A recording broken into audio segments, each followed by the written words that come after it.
تورم القدمين وعلاقته بأمراض الكلى. تورم القدمين هو عارض لأمراض كثيرة تصيب الجسم، منها ارتفاع ضغط الدم أو عجز القلب المزمن، وأمراض الكبد المزمنة أو أمراض الغدة الدرقية، وخصوصا أمراض الكلى بما يخص عملنا. أمراض الكلى التي تخص تورم القدمين تكون هي أسبابها أولا عن عدم قابلية الكلى على سحب كمية البروتين إلى إرجاعها بكاملها إلى الدم وطرحها عن طريق البول، وما يسبب تورم القدمين.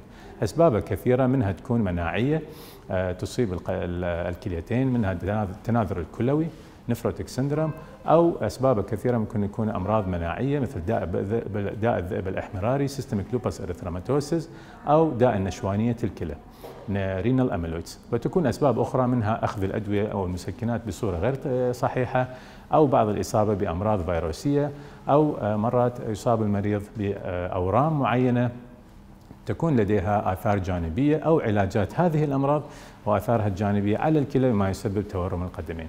طبعا طريقة الكشف عنها عن طريق فحوصات بسيطة، منها فحص الإدرار، فحص وظائف الكلى، وإرسال كمية الإدرار خلال يوم كامل 24 ساعة إلى المختبر لفحص كمية البروتين داخل الإدرار. ثانيا ممكن أيضا نفحص خزعة للكلى، أخذ عينة من الكلى وإرسالها للفحص النسيجي، وهذا راح يعطينا 100% تشخيص أمراض الكلى بصورة نهائية.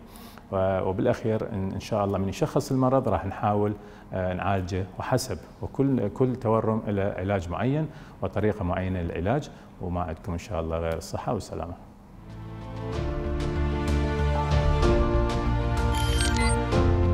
میهرەبانی دڵسۆزی و لێزانی